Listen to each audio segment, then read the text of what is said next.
La chronologie romaine est un point crucial de notre propos. Étant la plus documentée, c'est elle qui servit de base à l'élaboration de l'ensemble de la chronologie antique.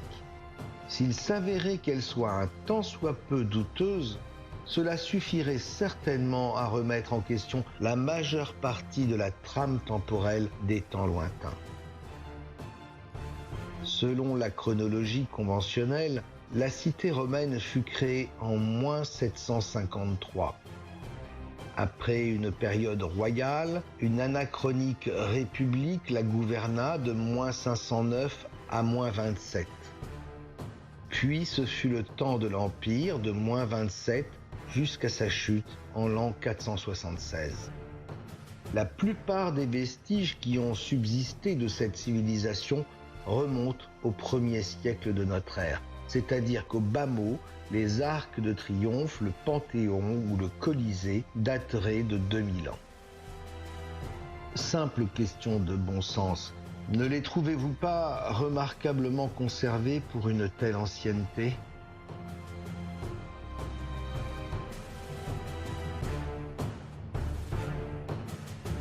Observez cette ruine, il s'agit d'un pont aqueduc.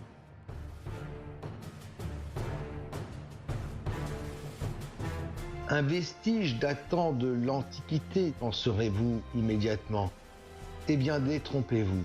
Il s'agit de l'aqueduc de Maintenon, un édifice jamais achevé, destiné à alimenter en eau les fontaines d'une célèbre construction du XVIIe siècle, le château de Versailles.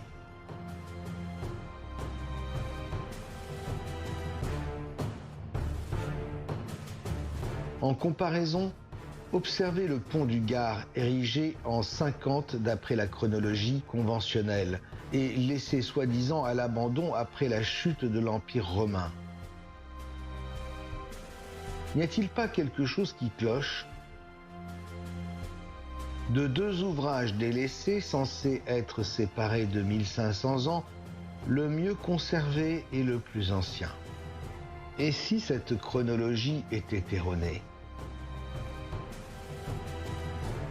C'est ce que pourrait nous confirmer cette surprenante représentation de Nîmes en 1698. L'amphithéâtre, le pont du Gard ou la maison carrée y sont en parfait état, comme s'ils venaient à peine d'être construits. Certes, on nous vante en permanence l'extraordinaire qualité du fameux béton des Romains antiques pour justifier la remarquable préservation de leurs bâtiments. Mais on oublie bien souvent de vous dire qu'il ne fut remplacé par le béton moderne, dit Portland, qu'au début du XIXe siècle. Oui, aussi anachronique que cela puisse paraître, le béton romain à base de puzzolane était encore employé au XVIIIe siècle. Ceci signifierait-il que les fameux Romains ne sont pas si anciens qu'on le pense ? Le plus célèbre des sites archéologiques romains pourrait bien nous en apporter la preuve. Pompéi.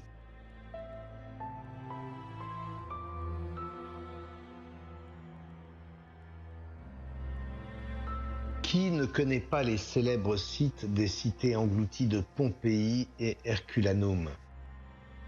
Témoignages incomparables de la civilisation antique romaine, ces villes furent ensevelies sous des mètres de sédiments volcaniques lors de la terrible éruption du Vésuve en l'an 79 de la chronologie conventionnelle. Ainsi protégées, les cités excavées nous livrent aujourd'hui d'extraordinaires vestiges de la vie quotidienne de l'époque.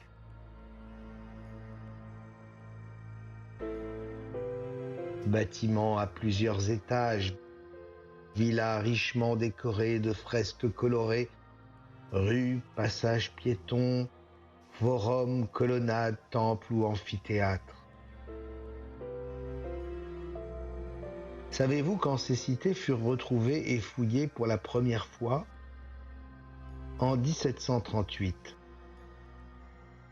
Ainsi, Après plus de 16 siècles d'oubli, on allait redécouvrir un instantané de la vie antique figé sous une miraculeuse couche protectrice. Ça, c'est la chronologie officielle. Malheureusement, elle peut être très facilement démentie, encore une fois, par de nombreuses cartes géographiques. En voici une datant de 1570. Que peut-on y lire à l'est du Vésuve? La cité de Pompeia. Que fait sur une carte du XVIe siècle une cité soi-disant ensevelie en l'an 79 et redécouverte en 1738? La chose est tout bonnement chronologiquement impossible. Sauf si, comme le suggère cette autre carte, Pompéi existait bel et bien au début du XVIIe siècle, qu'elle ne fut ensevelie que plus tard. C'est la thèse que défendent les récentistes. Pour l'étayer, ils pointent un événement pratiquement inconnu du grand public.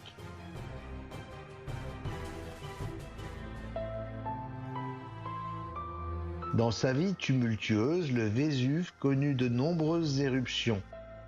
L'une d'elles, parfaitement décrite, fut aussi dévastatrice que celle de l'an 79, mais elle date d'une époque infiniment plus proche de nous.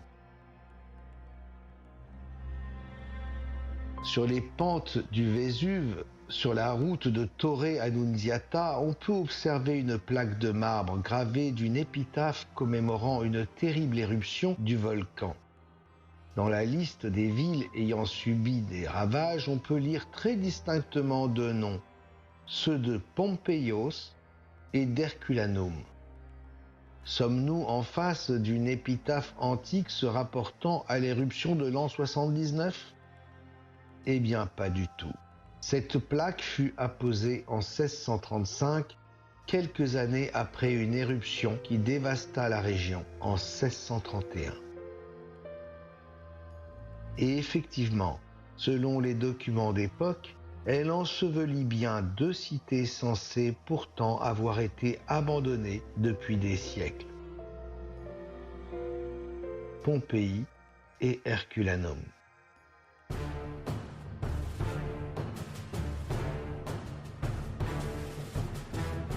Comment interpréter que deux cités soi-disant détruites au 1er siècle selon la chronologie conventionnelle, puis retrouvées au XVIIIe siècle, apparaissent sur des cartes antérieures? Que des documents les mentionnent comme victimes d'un ensevelissement en 1631? Et de surcroît, qu'elles figurent sur une stèle commémorative érigée en 1635? Et plus improbable encore, qu'elles aient encore porté leur dénomination supposée antique au beau milieu du XVIIe siècle. De ces simples constatations offertes aux yeux de tous, il paraît bien peu vraisemblable que ces deux cités furent oubliées durant 1500 ans comme l'induit la chronologie académique. Une interrogation légitime devrait alors émerger. De quand date réellement la fameuse éruption qui avait enseveli les cités de Pompéi et d'Herculanum? De l'an 79, comme on nous l'explique, ou d'une époque infiniment plus proche de nous?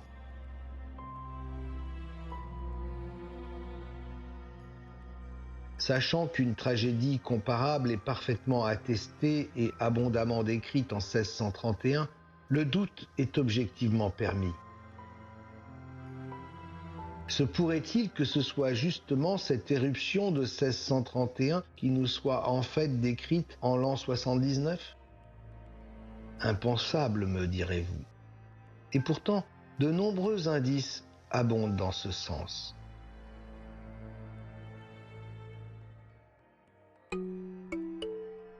Voici un matériau d'une modernité sidérante découvert à Pompéi.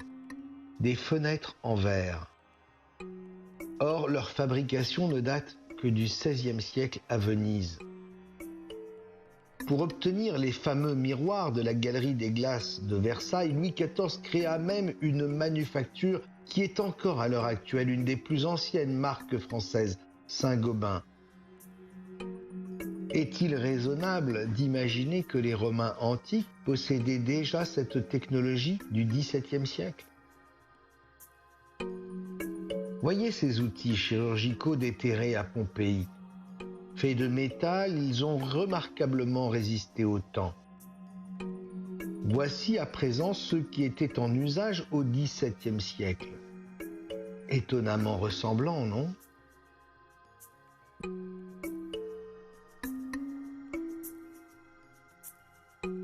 Voici un autre métal, le plomb. Cet artefact est une conduite d'eau souterraine. Il nous ramène encore une fois au château de Versailles, qu'on nous présente comme étant à la pointe de la technologie du XVIIe siècle. Savez-vous quelle grande première on y introduisit pour alimenter ces nombreuses fontaines? Des canalisations en plomb, les mêmes que celles de Pompéi. Est-ce cela qu'on considère être à la pointe de la technologie?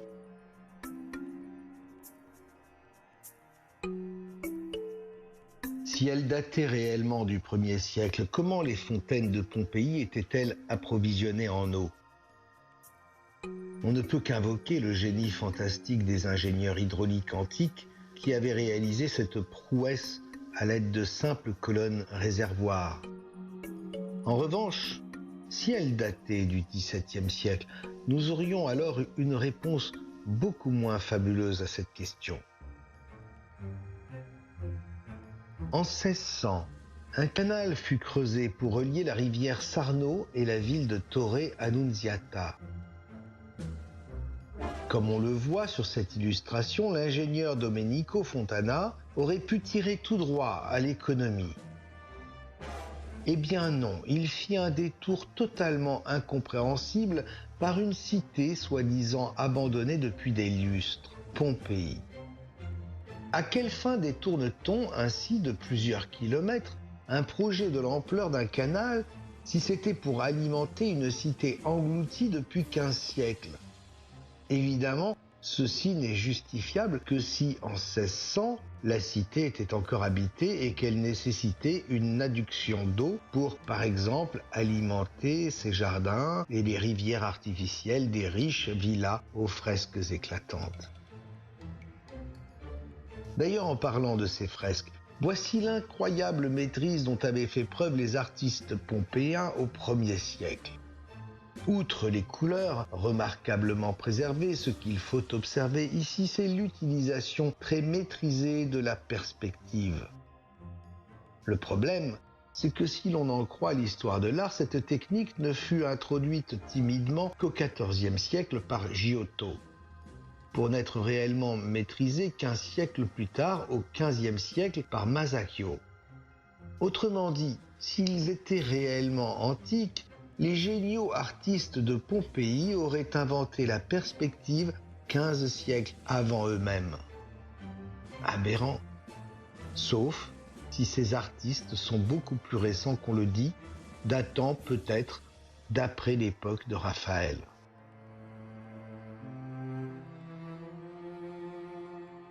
Observez ce tableau qu'il peint en 1500. Le tableau s'appelle « Les Trois Grâces ».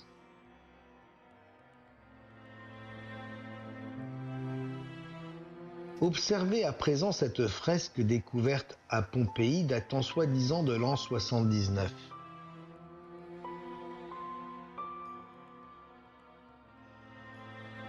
La ressemblance n'est-elle pas frappante?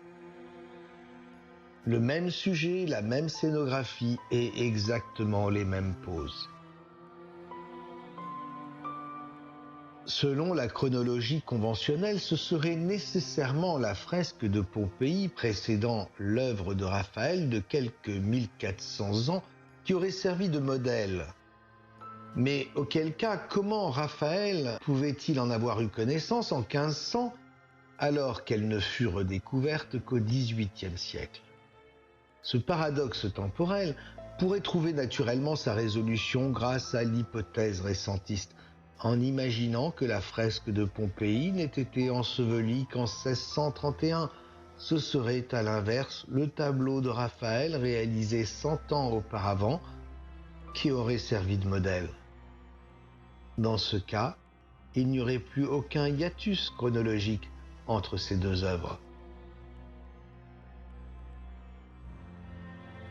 Mais au-delà des nombreux indices déjà évoqués, il existe dans une autre fresque une preuve indiscutable de la fausse datation des ruines de Pompéi et d'Herculanum. La voici.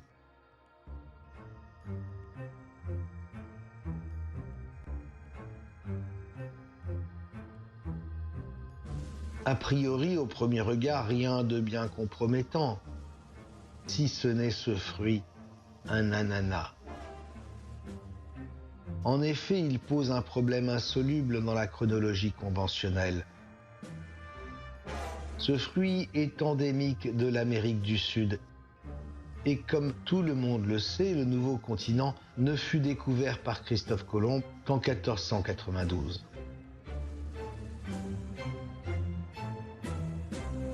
Comment un fruit endémique d'Amérique du Sud, ramené en Europe au XVIe siècle, peut-il se retrouver dessiné sur une fresque datant du 1er siècle de notre ère ?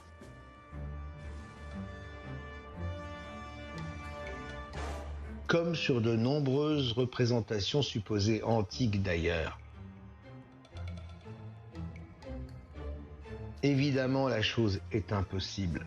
À moins que les si géniaux Romains antiques aient traversé l'Atlantique 1500 ans avant Christophe Colomb. Mais malheureusement, rien ne nous indique qu'il l'ait fait. Cet ananas pompéien est ce qu'on appelle un OPAR, un Out of Place Artefact, un objet qui ne cadre pas avec son temps, comme il en existe beaucoup à Pompéi, à l'image des instruments chirurgicaux, des fenêtres en verre, des conduites en plomb ou des fresques en perspective.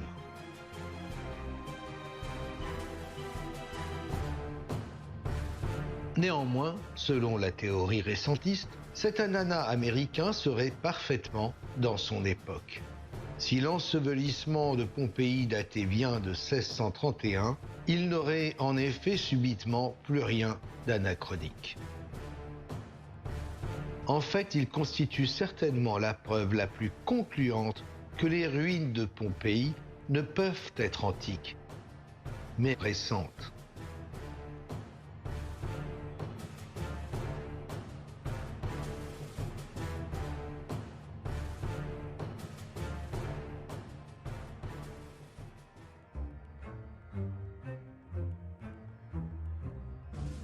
Pouvez-vous imaginer les répercussions d'une telle conclusion ? Si ce qu'on nous décrit des Romains antiques correspondait bien au XVIIe siècle, quid des autres civilisations anciennes ? Qu'adviendrait-il, par exemple, d'une civilisation si intimement liée à Rome, la civilisation grecque ? Le génie de ces savants peut-il réellement dater de plusieurs millénaires comme on nous l'apprend ? Et s'ils étaient eux aussi beaucoup plus récents qu'on le dit ?